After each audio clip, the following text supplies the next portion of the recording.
I attended a neighborhood watch meeting where they discussed a string of burglaries. The police showed surveillance footage from the robberies, asked if anyone recognized the suspect. Everyone turned to look at me. The man in the footage was me. Same face, same build, same walk. Breaking into houses 3 blocks from where I lived. But I hadn't done it, hadn't robbed anyone, had been home every night when these burglaries occurred. The police arrested me at the meeting, in front of all my neighbors, said they had footage from 12 different robberies over 6 months, all showing my face clearly, said they had my fingerprints at the scenes, my DNA on gloves left behind, evidence that was impossible to fake. But I had alibis for every single robbery, time-stamped photos, witnesses, proof I'd been elsewhere. The detective said that was impossible, said no one could be in 2 places at once, said either I was lying about my alibis or someone who looked exactly like me was committing crimes in my neighborhood. Then my neighbor, who'd lived next door for 15 years, said something that changed everything. She said, "What if it's both? What if there are 2 of him?" Before we get into how this nightmare began, I need to know where you're watching from. Drop your city in the comments right now, just your city, because what happened to me, this impossible situation where someone who looked exactly like me was committing crimes in my neighborhood. It could happen anywhere. It could happen in your neighborhood. And while you're down there, hit that subscribe button. These stories need to be told. Stories about identity theft taken to terrifying extremes. Stories that show you the warning signs. Stories that might save you from the same fate. Now let me tell you how I discovered I had a double. A perfect copy. Someone who looked so much like me that even my neighbors couldn't tell us apart. My name is Raymond. I'm 68 years old. I've lived in the same house for 32 years. A small brick ranch in a quiet suburban neighborhood. Tree-lined streets. Families with kids. People who mowed their lawns and waved to each other. The kind of place where nothing bad ever happened. Where everyone knew everyone. Where you felt safe. My wife Carol and I bought the house in 1992 when I was 36. And she was 34. We raised our son Thomas there, watched him grow up playing in the backyard, riding his bike on the sidewalk, walking to school with neighborhood kids. We had good neighbors, people we'd known for decades, people we trusted, people who trusted us. Carol died 3 years ago. Cancer, she was 65. We'd been married for 41 years. High school sweethearts, got married young, built a life together. After she died, Thomas wanted me to move, said the house was too big for one person, that I should downsize, move into a condo or an apartment, something easier to maintain, but I couldn't leave. Couldn't leave the house where Carol and I had spent 32 years, where all my memories lived, where I could still feel her presence in every room. Thomas lived about 20 minutes away. He was 43, married with 2 kids, worked in IT for a tech company, called me every few days, came over on weekends, made sure I was okay, made sure I wasn't too lonely. He was a good son, worried about me being alone. But I was managing, had my routines, had my neighbors, had my life. The neighborhood had changed over the years. Young families moving in as older residents moved out or passed away. But the core group remained. Mrs. Patterson next door. She'd been there as long as we had. Mr. and Mrs. Chen across the street. The Johnsons 2 houses down. People I'd known for decades. People I saw every day. People I trusted completely. The burglaries started in January 2024. First one was 3 blocks over. Someone broke in during the day while the family was at work and school. Took jewelry, electronics, cash. Nothing huge but enough to be disturbing. The second one was 2 weeks later. Different street, same pattern. Daytime break-in, nobody home, valuables taken. By March, there had been 6 burglaries, all within a half-mile radius of my house, all during the day, all following the same pattern. The neighborhood was getting nervous. People were installing security cameras, changing their routines, looking at strangers with suspicion. The sense of safety we'd all taken for granted was gone. Mrs. Patterson organized a neighborhood watch meeting for the first week of April, sent around flyers, posted on the neighborhood social media group, said the police were coming to discuss the burglaries,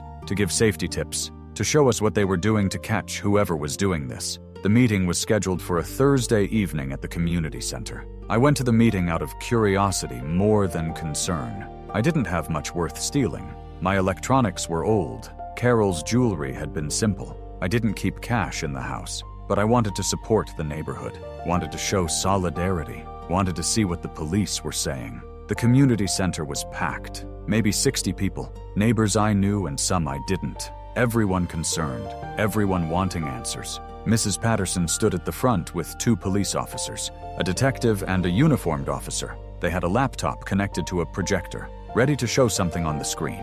The detective introduced himself, said they'd been investigating the burglaries, had been collecting evidence, had made progress. He said they'd recovered surveillance footage from several of the burglarized homes, that they had clear images of the suspect, that they wanted to show the footage to see if anyone recognized the person. If anyone had seen this individual in the neighborhood, any information could help. The detective played the first video, surveillance footage from a house 2 blocks away, showed a man approaching the front door. He was wearing dark pants and a dark jacket, baseball cap pulled low, but you could see his face when he looked up at the camera. The man was black, maybe late 60s, average height, average build. He jimmied the lock, opened the door, went inside. The timestamp said it was 2:30 p.m. on a Tuesday in February. I watched the footage with everyone else, trying to see details, trying to memorize the face so I could watch for this person. The detective played a second video. Different house, different date,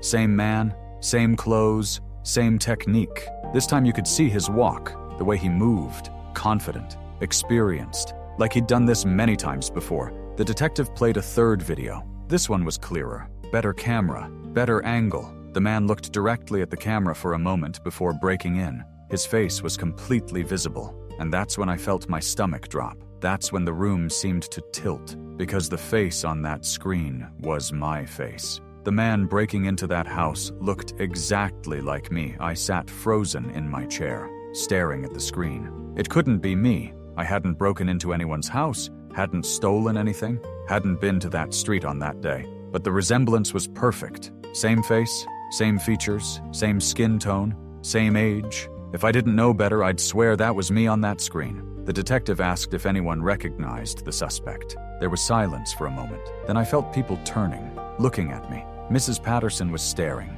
The Chens were staring. The Johnsons were staring. Everyone in that room was turning to look at me, because they all saw what I saw. The man on the screen looked exactly like me. Mrs. Patterson spoke first. Her voice was uncertain, confused. She said, "That man looks like Raymond. Looks exactly like Raymond." The detective turned to look at me, asked my name. I said, "Raymond." He asked me to stand up. I stood, feeling 60 pairs of eyes on me, feeling the weight of suspicion, of accusation, of neighbors who'd known me for decades, suddenly looking at me like I was a stranger, like I was a criminal. The detective asked me to come to the front. I walked up on shaky legs, stood next to the screen where the video was paused on a clear shot of the suspect's face. The detective looked at me, looked at the screen, looked back at me. The resemblance was undeniable. We could have been the same person. The detective asked where I'd been on the dates of the burglaries. I said, home. I'd been home, I was retired, didn't work, spent most of my time at home, reading, watching television, doing projects around the house, normal retired person activities. The detective asked if anyone could verify that. If I had alibis for those dates and times, I said Thomas could verify some of it. My son, he came over sometimes, called me often, but I couldn't prove I'd been home during every burglary. Couldn't prove I hadn't left my house, hadn't driven 3 blocks away, hadn't broken into my neighbors' homes, had no witnesses, no proof, just my word. The detective said we needed to talk, that I needed to come to the station, answer some questions, provide fingerprints, help them sort this out. His tone was professional, but firm. He believed I was the burglar. Everyone in that room believed I was the burglar. I could see it in their faces, in the way they were looking at me, with fear, with betrayal, with anger. I said I hadn't done anything, that I'd never broken into anyone's house, that I'd lived in this neighborhood for 32 years, that these people knew me, knew Carol, knew Thomas, knew I wasn't a criminal, but my words sounded weak even to me, because the evidence on that screen was overwhelming. That was my face, my build, my approximate age, breaking into houses 3 blocks from where I lived. The detective asked me to come with him, not under arrest, just for questioning. I could refuse, could demand a lawyer, could make this difficult, but that would make me look guilty, would confirm what everyone already believed. So I agreed, said I'd go, said I'd answer questions, said I'd help however I could, because I was innocent, because I hadn't done anything, because there had to be an explanation. The detective drove me to the police station, put me in an interview room. Small space, metal table, uncomfortable chairs. I sat there for maybe 30 minutes before he came back with a folder. He sat across from me, opened the folder, started laying out evidence. He had 12 videos, 12 different burglaries over 6 months, all showing the same man, all showing someone who looked exactly like me. He played them one by one, forced me to watch, forced me to see this person who wore my face breaking into my neighbors' homes, stealing their belongings, violating their sense of safety.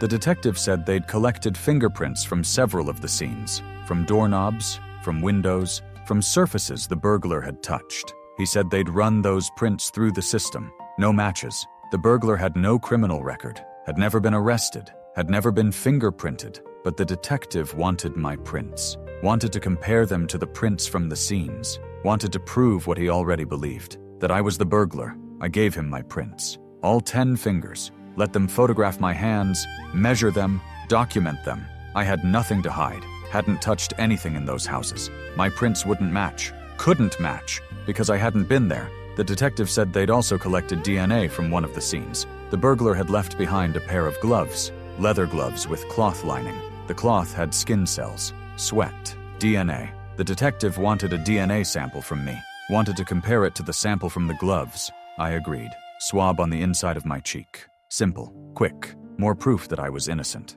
that whoever was in those videos wasn't me. The detective asked about my schedule, my routines, where I was on specific dates. Tried to remember, tried to account for my time, but the dates were months ago. How was I supposed to remember where I'd been on a random Tuesday afternoon in February? I was home, that's where I always was, but I couldn't prove it, couldn't provide witnesses, couldn't show receipts or documents that placed me somewhere else. The detective asked about my finances, if I was having money problems, if I needed cash, if that's why I'd started burglarizing houses. I said no, I was fine financially, had my pension from the factory where I'd worked for 38 years, had Social Security, had Carol's life insurance. I wasn't rich, but I was comfortable, didn't need to steal, didn't want to steal, hadn't stolen anything. The detective didn't believe me. I could see it in his face, in the way he asked questions. He'd already decided I was guilty, already decided the evidence was clear, already decided this was a simple case.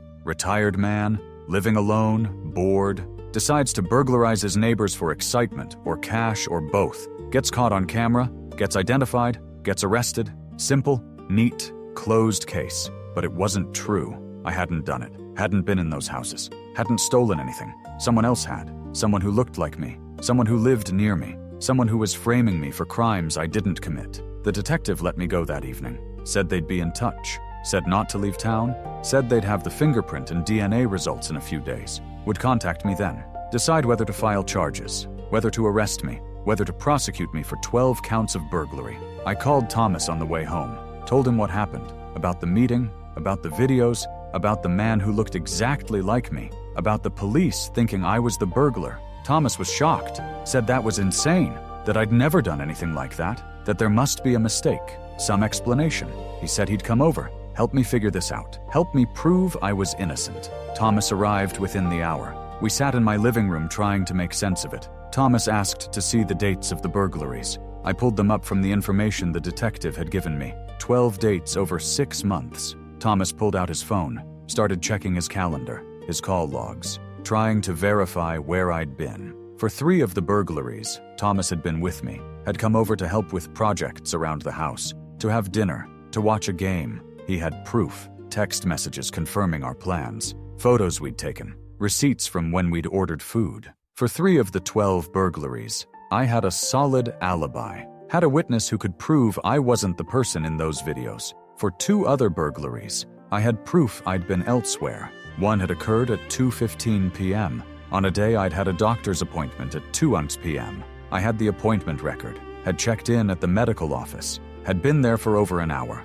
couldn't have been burglarizing a house 3 blocks away at the same time. Another had occurred on a day I'd been at the grocery store. I had a receipt, time-stamped, showed I'd checked out at 2:47 p.m. The burglary had occurred at 2:30 p.m. I couldn't have been in 2 places at once. Thomas said this was good. This proved I wasn't the burglar, proved the person in the videos wasn't me, proved there was someone else, someone who looked like me. We needed to tell the police, show them the evidence, make them investigate properly. But I was worried, because I had alibis for 5 burglaries, but there were 12.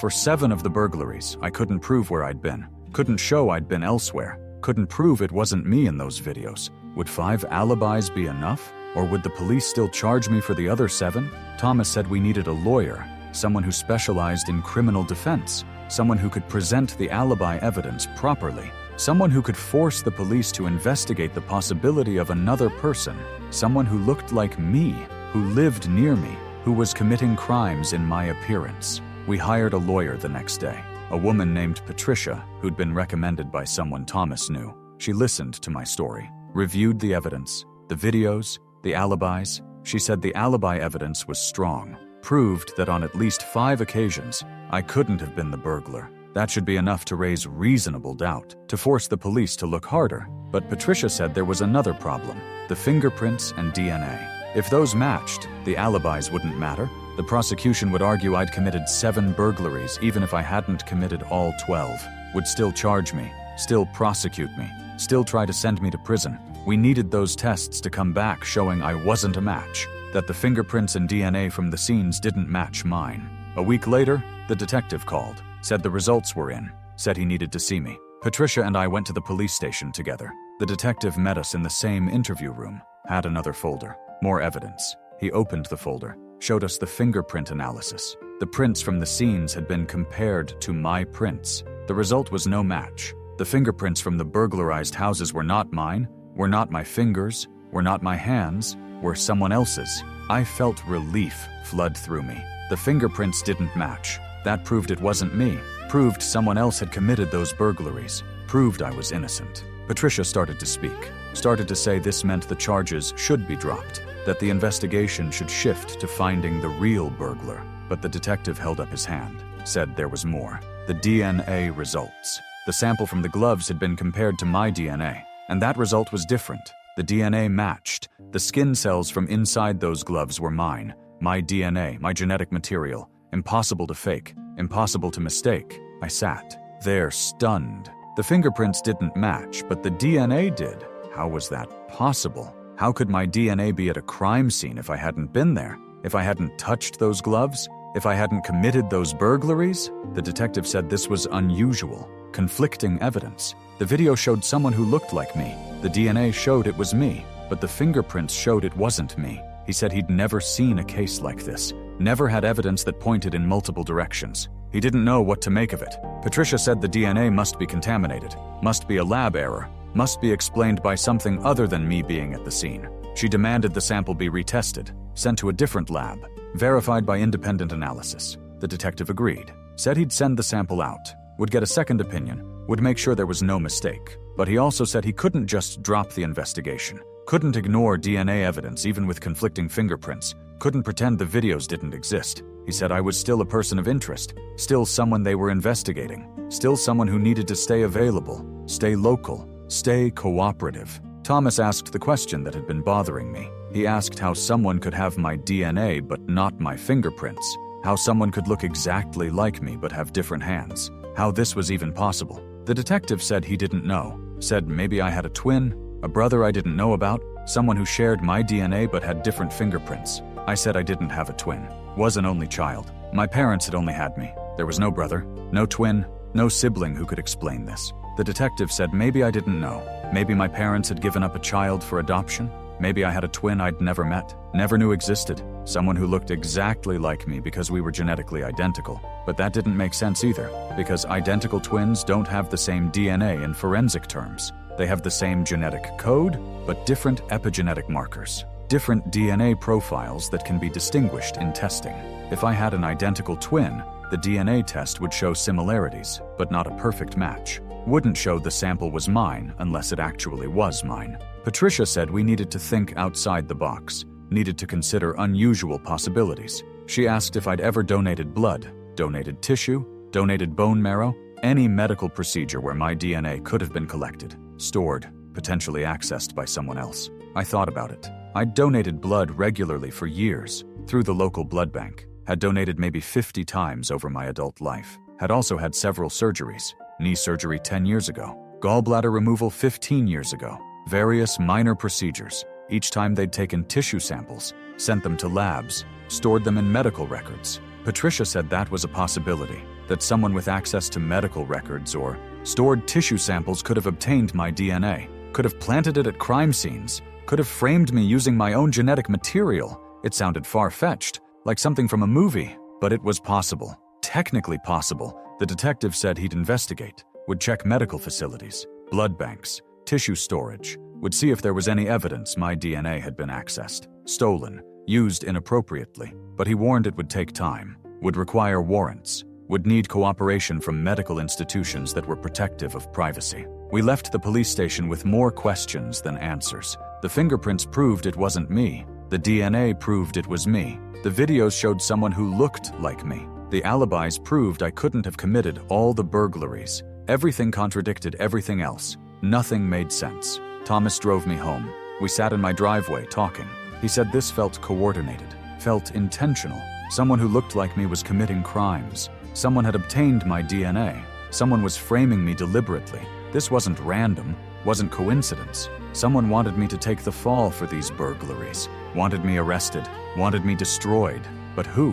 Who would do this? Who had access to my DNA? Who looked exactly like me? Who had motive to frame me? I couldn't think of anyone. Didn't have enemies. Didn't have people who hated me. Lived a quiet life. Kept to myself since Carol died. Had no conflicts, no feuds, no reasons for someone to target me. Thomas said we should tell the neighbors. Show them the alibi evidence. Show them the fingerprint results. Prove that I wasn't the burglar. That someone else was doing this. That they should be looking for someone who looked like me instead of assuming it was me. But I was afraid. Afraid they wouldn't believe me. Afraid the DNA evidence would outweigh the fingerprints. Afraid they'd think I was making excuses. Afraid I'd lost their trust forever. Afraid my 32 years in this neighborhood counted for nothing against those videos showing my face committing crimes. Mrs. Patterson stopped talking to me. When I waved, she turned away. When I was outside, she went inside. She'd been my neighbor for 32 years, had been Carol's friend, had watched Thomas grow up, had been at Carol's funeral, had brought food and condolences, had been kind and neighborly for 3 decades. Now she wouldn't even look at me. Believed I was a criminal. Believed I'd been robbing our neighbors. Believed the man in those videos was me. The Chens were the same. Had been across the street for 28 years. Had shoveled my driveway when I'd been sick. Had watered my plants when Carol and I had traveled. Had been good neighbors, good friends. Now they avoided me. Crossed the street when they saw me coming.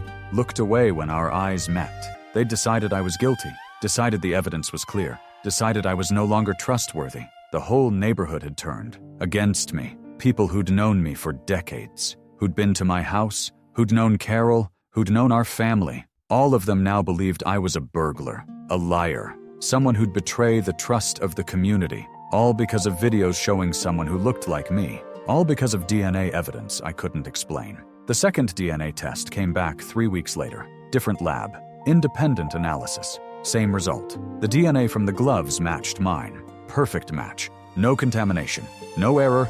No explanation except that my DNA had been inside those gloves, had been at that crime scene, had been left behind by the burglar. Patricia said this was impossible. Said DNA couldn't be faked, couldn't be planted, couldn't be transferred from me to gloves I'd never touched. She said we needed expert consultation, needed a forensic specialist who could explain how this could happen, how my DNA could be at a crime scene without me being there. We hired a forensic DNA expert, a man who'd testified in dozens of criminal cases, who understood genetic evidence, who could explain the science. He reviewed all the evidence, the videos, the fingerprints, the DNA results, the alibis, everything. The expert said this case was extraordinary, said he'd never seen anything like it. The DNA evidence was conclusive, was definitely mine, but the fingerprints were definitely not mine. And the alibis for 5 of the burglaries were solid, proved I couldn't have been in 2 places at once. The expert said the only explanation was that someone had obtained my DNA and had planted it at the scenes, had done it deliberately, had done it skillfully, had done it in a way that looked natural, looked like I'd actually been there. The expert explained how it could be done. If someone had access to my blood, or my tissue, or my saliva, they could extract DNA, could culture cells, could create biological material that contained my genetic code, could place that material in gloves, could wear those gloves, could leave them at crime scenes, could frame me using my own DNA. It was sophisticated, required knowledge, required resources, required access to my biological material, but it was possible, technically possible. Someone with the right skills and the right access could do exactly what appeared to have been done to me. But that raised the same question. Who? Who had those skills? Who had that access? Who had reason to frame me? The expert couldn't answer that, could only explain the science, the method, the possibility. The rest was up to the police to investigate. The detective was skeptical, said DNA planting was theoretical, was something that happened in movies but rarely in real life, was difficult to prove, difficult to investigate, difficult to prosecute. He said the evidence against me was strong. The videos, the DNA, even with the alibis and the fingerprint mismatch, he had enough to charge me, enough to prosecute me, enough to potentially convict me, Patricia argued. Said the fingerprints alone created reasonable doubt. Said no jury would convict based on DNA evidence when the fingerprints didn't match, when there were solid alibis for nearly half the burglaries, when the defense could show the DNA had been planted. The detective said he'd think about it, would discuss it with the prosecutor, would decide whether to move forward with charges. I went home that day feeling defeated, feeling trapped. The evidence said I was guilty, but I was innocent. The police believed one thing, but the truth was another. My neighbors had turned against me. My reputation was destroyed. My life in this neighborhood was over.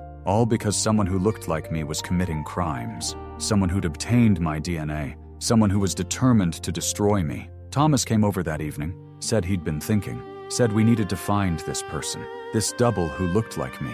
We needed to prove he existed, needed to prove he was real, needed to catch him in the act, show everyone that there were two of us, that the burglar wasn't me. But how? How do you find someone who looks exactly like you? Someone who lives nearby but who you've never seen? Someone who only appears when committing crimes? Someone who seems to know your schedule well enough to avoid you? Thomas said we should set a trap, should create a situation where the burglar would strike, where we'd be ready, where we'd catch him on camera, prove he existed, prove he wasn't me, show his face next to mine, show everyone the difference, show everyone I was innocent. We spent days planning. Thomas installed cameras around my house, high-definition cameras with night vision, multiple angles, covering every approach.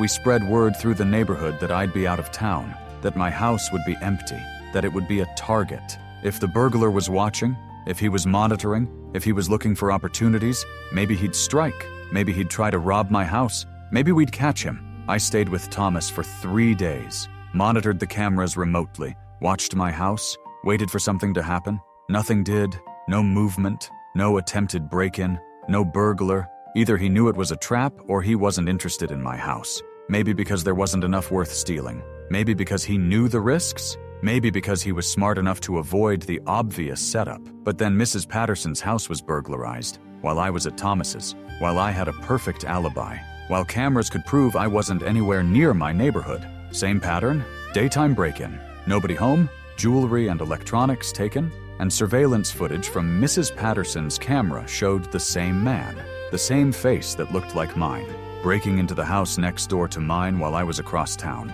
Thomas called the police immediately, said this proved I wasn't the burglar, proved someone else was doing this, proved I'd been telling the truth. The detective came to interview me at Thomas's house, verified I'd been there all day, had witnesses, had proof, couldn't have been burglarizing Mrs. Patterson's house. The detective said this was significant, said it supported my claims, said it proved, at least for this one burglary, someone else was responsible, someone who looked like me, but he said it didn't necessarily prove I wasn't involved in the others, didn't prove there wasn't a partnership, didn't prove I was completely innocent, just proved I hadn't committed this particular burglary. I was furious. How much proof did they need? How many alibis? How many impossibilities did I have to demonstrate before they believed me, before they accepted that someone else was doing this, before they started looking for the real criminal instead of trying to prosecute me? Patricia said we had enough for reasonable doubt, more than enough.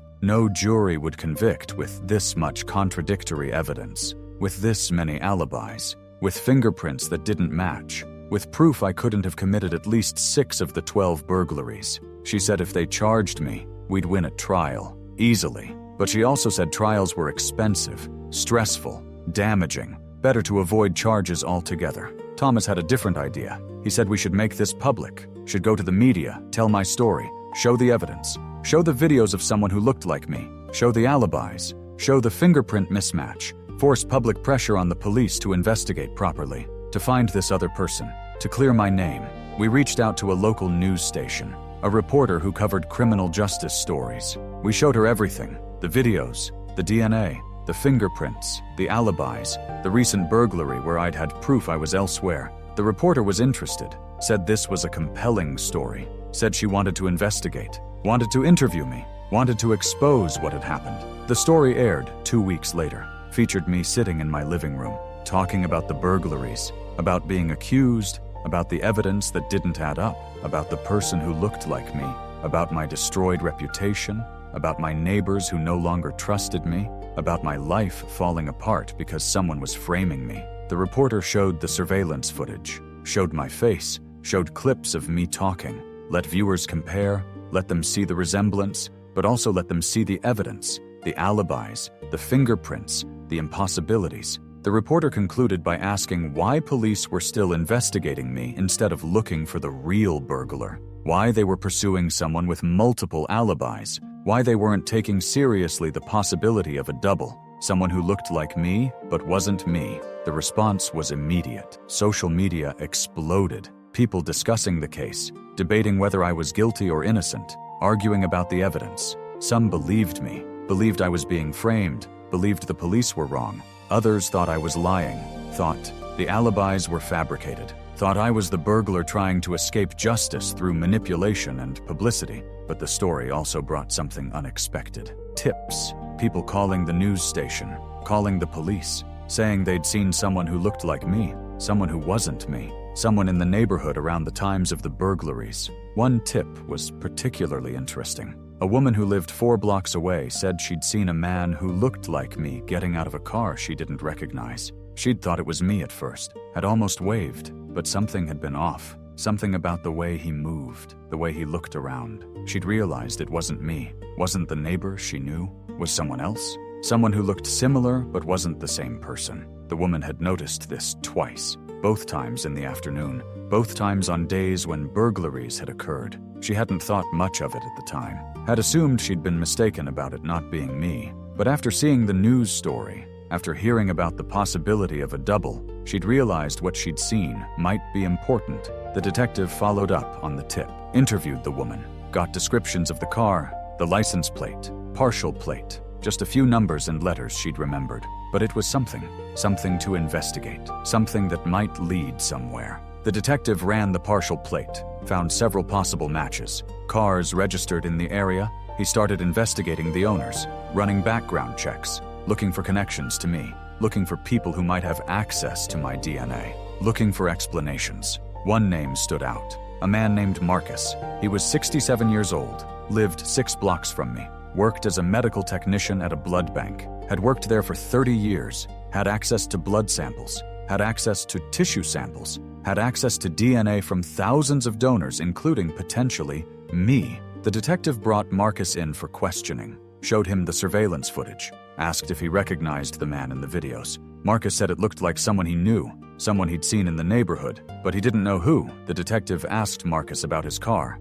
the make, the model, the license plate. Marcus's car matched the partial plate the witness had remembered. The detective asked where Marcus had been on the dates of the burglaries. Marcus said he couldn't remember. That was months ago. He'd have to check his calendar, his work schedule. The detective asked if he'd be willing to provide fingerprints, to provide DNA, to help eliminate him as a suspect. Marcus agreed, said he had nothing to hide, said he wanted to help. The fingerprints came back first. They matched. Marcus's fingerprints matched the prints found at the burglary scenes. The prints the police had said didn't match mine. They were Marcus's prints. Marcus had been at those houses, had touched those surfaces, had been the burglar. The detective arrested Marcus immediately, charged him with 12 counts of burglary, brought him back to the station for a full interrogation, this time with a lawyer present, this time with everything recorded, this time with the evidence stacked against him. Marcus confessed within 2 hours, said he'd done it. All 12 burglaries,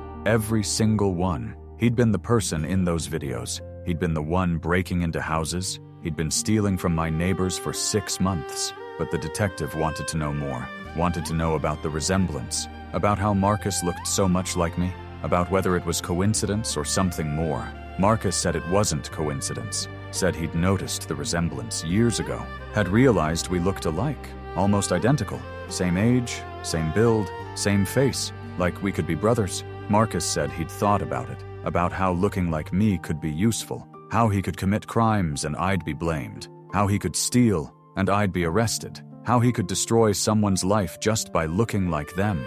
The idea had excited him, had grown in his mind, had become an obsession. So Marcus had started planning, had started researching me, had learned my schedule, my routines, when I was home, when I was out, where I went, what I did, had been watching me for over a year before the burglaries started, learning everything about me, preparing to use my face, my identity, my life. But Marcus had known the resemblance might not be enough, had known that if he was caught, the fingerprints would prove it wasn't me, would expose him. So he'd decided to eliminate that problem, had decided to plant my DNA at the scenes, make it look like I'd actually been there, make the evidence so overwhelming that the police would never question it. Marcus worked at a blood bank, had access to donation records, had looked me up in the system, had found that I'd donated blood multiple times over the years, had access to stored samples, samples kept for testing, for verification, for medical research, samples that contained my DNA. Marcus had stolen some of my stored blood. Not much, just enough. Had taken it home, had used it to extract DNA, had cultured cells using techniques he'd learned in his medical training, had created biological material that contained my genetic code, my DNA, my identity on a cellular level.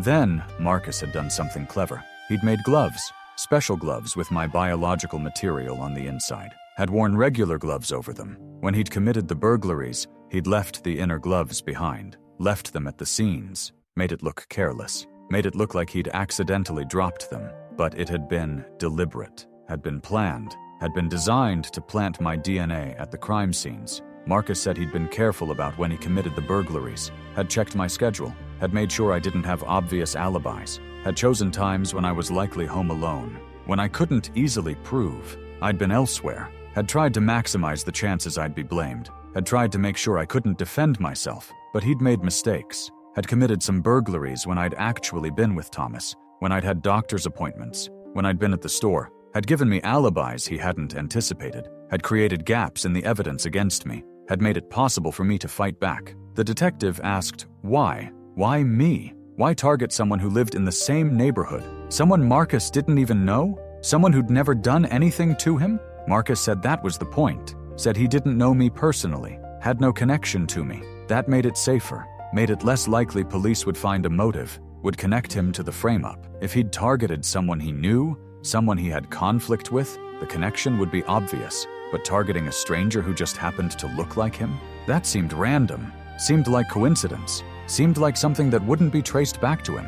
Marcus also said he'd enjoyed it, had enjoyed watching me suffer, had enjoyed seeing my reputation destroyed, had enjoyed the power of ruining someone's life from a distance, had enjoyed being the puppet master pulling strings while I took the fall. It had given him a sense of control, of superiority, of being smarter than everyone else. He'd thought he'd get away with it, had thought I'd go to prison while he walked free. But Marcus hadn't anticipated the media attention, hadn't anticipated the news story bringing tips, hadn't anticipated witnesses remembering seeing him, hadn't anticipated the partial license plate being enough to track him down.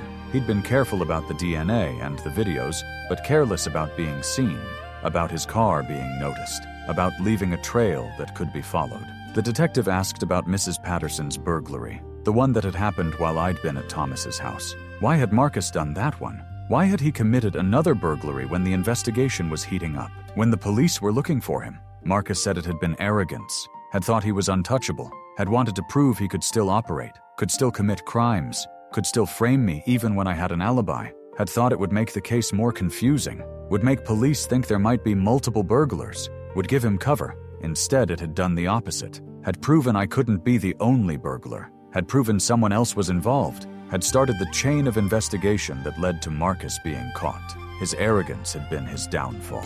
Marcus pleaded guilty to all charges, 12 counts of burglary, 12 counts of evidence tampering, 12 counts of identity fraud, additional charges for stealing medical samples, for unauthorized use of biological materials, for for violating medical privacy laws. The charges added up. The prosecutor recommended 25 years in prison. Marcus was 67. Igosotefo 25-year sentence was essentially life. He'd likely die in prison. The judge accepted the plea deal, sentenced Marcus to 25 years. No possibility of parole for at least 15. Marcus was taken to prison the same day, removed from society, prevented from hurting anyone else, from framing anyone else, from using his medical access to steal DNA and destroy lives. The charges against me were dropped, officially, publicly. The prosecutor issued a statement, said I'd been wrongly suspected, that the real burglar had been caught, that I'd been a victim of sophisticated identity fraud, that I was completely innocent, that my name was cleared, that I was free. But the damage was done. My neighbors had seen me arrested, had seen the videos of someone who looked like me committing crimes, had believed I was guilty. Even with the official exoneration, even with Marcus's confession, some of them still looked at me with suspicion, still crossed the street when they saw me, still avoided eye contact, still whispered when I walked by. Mrs. Patterson apologized, came to my house a week after Marcus's sentencing, said she was sorry for doubting me, sorry for avoiding me, sorry for believing I could do such things, said she should have known better, should have trusted the man she'd known for 32 years, should have believed in me despite the evidence. I accepted her apology, told her I understood, told her the evidence had been convincing, told her anyone would have believed what she believed. But our relationship wasn't the same, couldn't be the same. There was a crack now, a gap, a space where doubt had lived. Even though she'd apologized, even though she believed in my innocence now,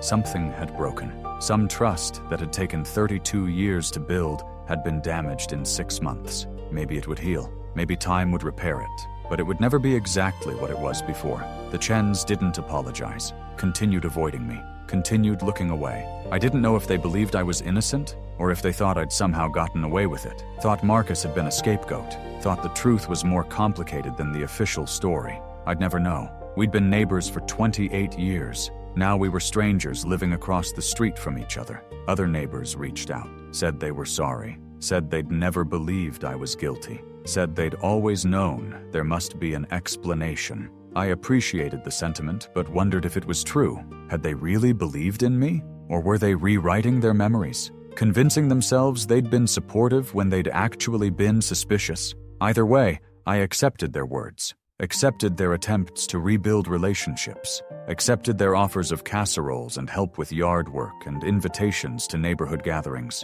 Thomas said I should move, should sell the house, start over somewhere else, somewhere without this history, somewhere where people didn't associate me with burglaries and arrests and media coverage, somewhere I could just be Raymond again. Not Raymond who'd been accused, not Raymond who'd been framed, just Raymond, a retired man living quietly, a grandfather, a widower, a normal person. But I didn't want to move. This was Carol's house, our house, where we'd raised Thomas, where we'd built our life, where all my memories lived. I wasn't going to let Marcus take that from me. Wasn't going to let his crimes drive me away from my home. Wasn't going to let him win even from prison. I stayed, repaired relationships where I could, accepted the distance where I couldn't, built new routines, new patterns, started going to a coffee shop in the mornings, joined a book club at the library, started volunteering at a community center, created a life outside my neighborhood, outside the place where everyone knew what had happened, outside the circle of people who'd seen me arrested.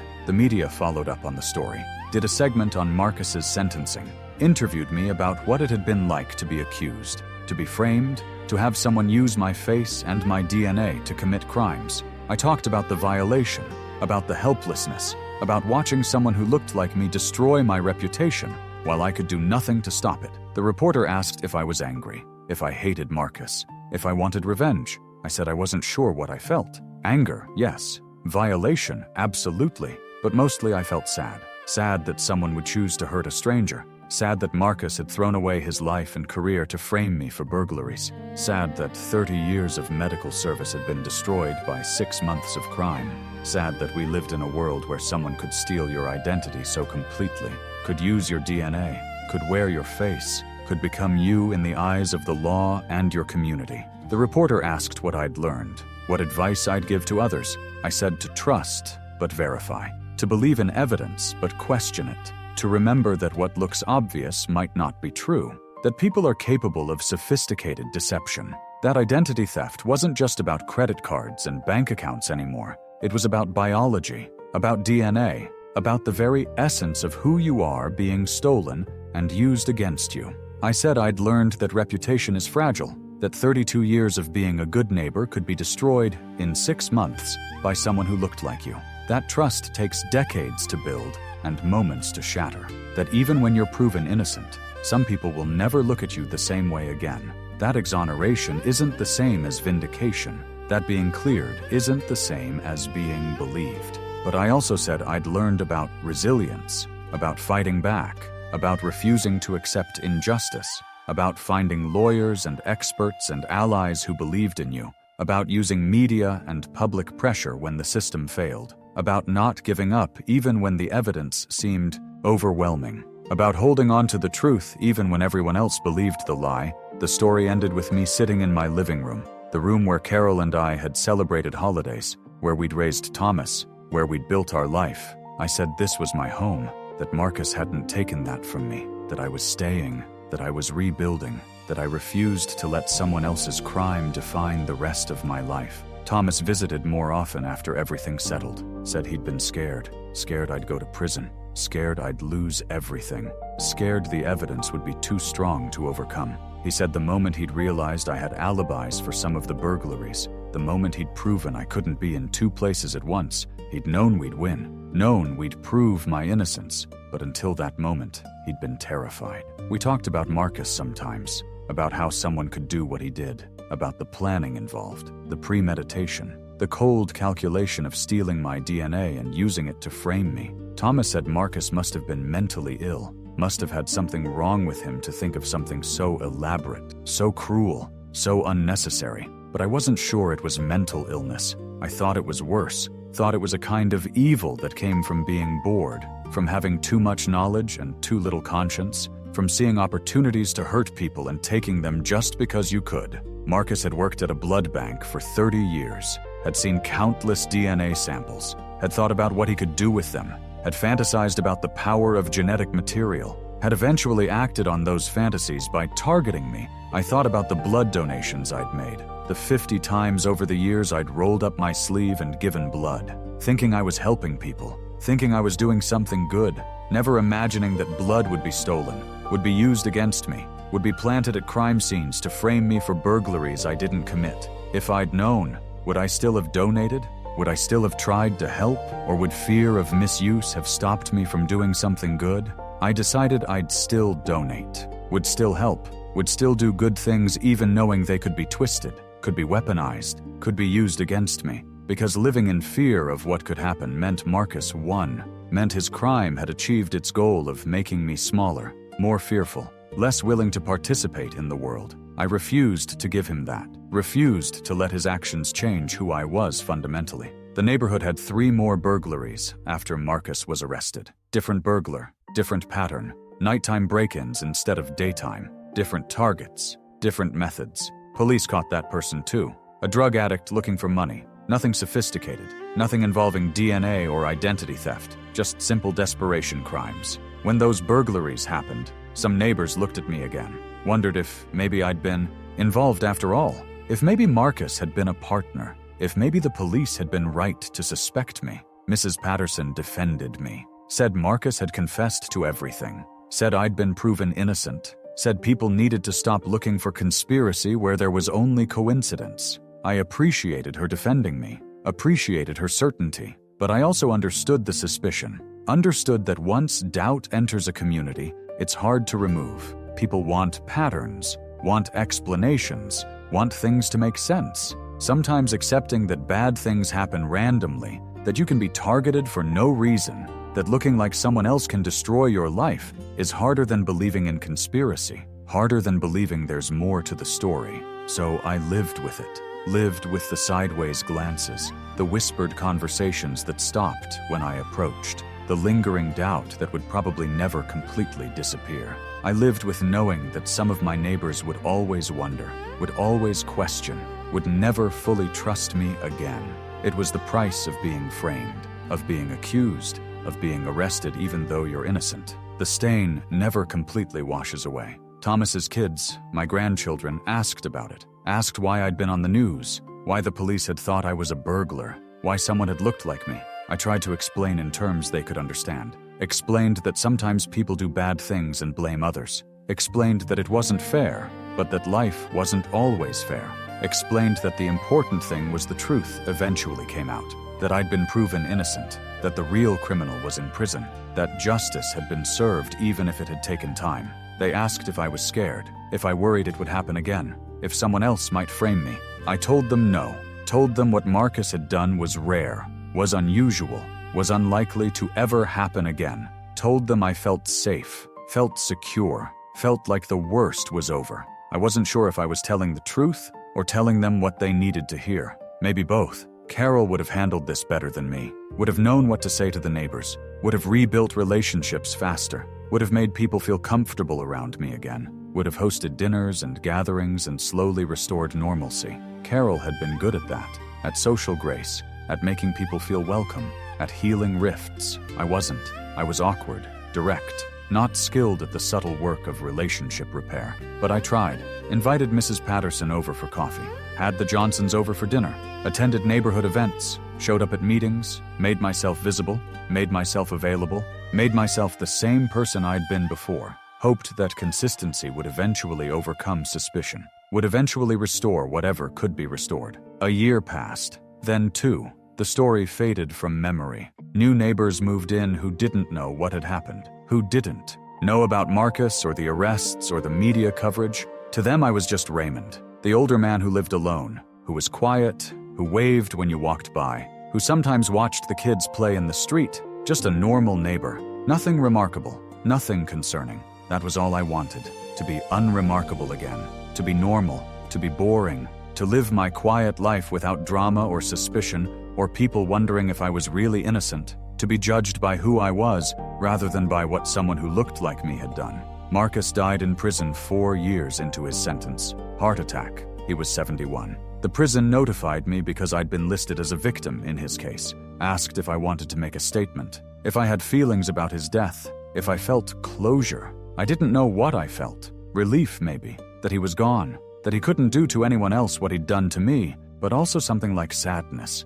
that a man had thrown away his life for nothing, had destroyed his career and his freedom, and ultimately his life for 6 months of burglaries that netted him maybe $50,000 total, had framed me and destroyed my reputation for crimes that barely made him any money. It seemed pointless, wasteful, sad. I didn't make a statement, didn't attend any memorial, didn't acknowledge his death publicly, just received the notification and moved on. Closed that chapter. Let Marcus fade into the past, where he belonged. I'm 73 now. 5 years have passed since the neighborhood watch meeting, since the arrest, since learning someone who looked like me had been committing crimes in my neighborhood, since discovering that DNA could be stolen and planted, since having my life torn apart and slowly rebuilt. The neighborhood is mostly back to normal. Most people have forgotten or moved on. New families don't know the story. Old families don't talk about it anymore. I'm just Raymond again, the widower who lives alone, who's getting older,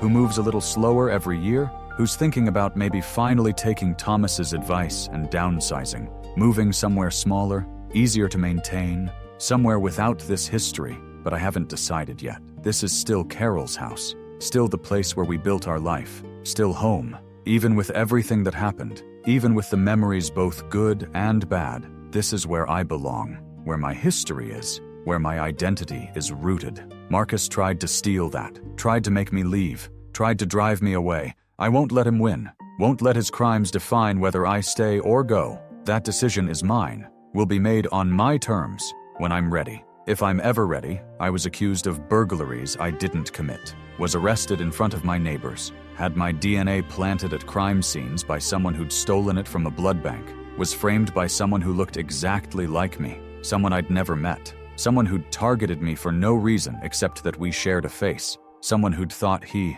could destroy my life and get away with it. He almost did, almost succeeded, almost sent me to prison, almost took everything from me, but he didn't. The truth came out. Justice was served. I survived. That's what matters. Not that I was accused, but that I fought back, that I proved my innocence, that I refuse to accept injustice, that I'm still here, still standing, still living in my house, still being Raymond, still being myself despite someone trying to steal even that. Did you like my story? Which country are you listening from? Let's meet in the comments. There's so much more on my channel. Don't forget to subscribe. See you in the next story, with love and respect.